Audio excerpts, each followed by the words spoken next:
election this past Tuesday. And in the course of that election, we saw the Democrat win in Alabama, Doug Jones, who gave an interview today. If I remember correctly, it's his first interview since the election. And he stated that he would consider voting for Republican proposals and bills and so forth. And it reminded me of a point that was being made by Secular Talk, which is that a lot of times in these southern states, Democrats who either win or are trying to win or want to win decide to themselves, well, I can't just, be who I want to be or who is the most popular in terms of positions, i.e., universal health care or anti-war, the various things that a very large part of the population is in favor of, regardless if you're running in the South or the North or wherever. So they say, well, I'll just try and be like the Republican. And this strategy has also been, to an extent, mimicked by Republicans in liberal states. The last gubernatorial election we had featured a Republican I think it was Kashgari was his name, and he ran against the incumbent Governor Brown. His stated positions were supporting same-sex marriage, being in favor of, I think it was marijuana's legalization. There were just many things he was liberal on. And despite having a liberal record and despite being a Republican, I could certainly stand to tolerate an office if his stated positions were indeed his actual beliefs. He still was clobbered in a general election for the same reason that Democrats that run in Texas and that try to be conservative get clobbered over there as well.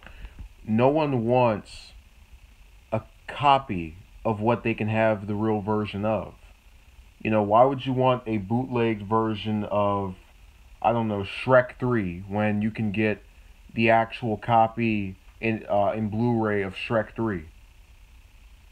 Why would you want something that is not what it actually is supposed to be when you can get what it's actually supposed to be? So, for example, why would you want a conservative Democrat when you can get what should be a conservative Republican? The person who's trying to be like the other party pales in comparison to the person who is the other party.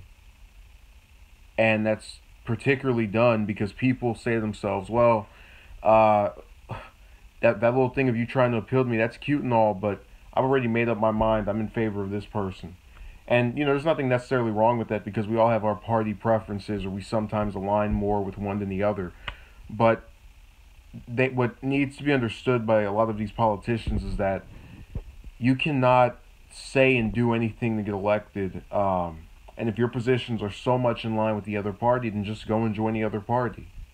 Centrism, it's ran its course in my view. Yes, we can come together on certain issues, but you have to have some level of pragmatism when it comes to how you campaign and what your platform is. I guarantee you Jones was only making that comment about wanting to vote for these Republican proposals because he is convinced that if he just tries to act similar to these actual Republicans in the Senate, maybe Republicans who didn't want to vote for him the first time will want to vote for him the second time, i.e. Senator Manchin. And it doesn't work that way because there were many Republicans who were opposed to him for the fact that he was pro-choice, which is a record he's still going to have on file.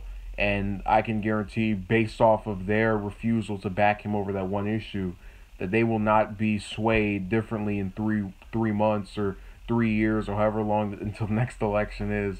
I had the 3 correctly, so I have to get some credit for that. That interview was just a carbon copy of what I find so appalling about politics. This idea that you must try and just do whatever it takes to win.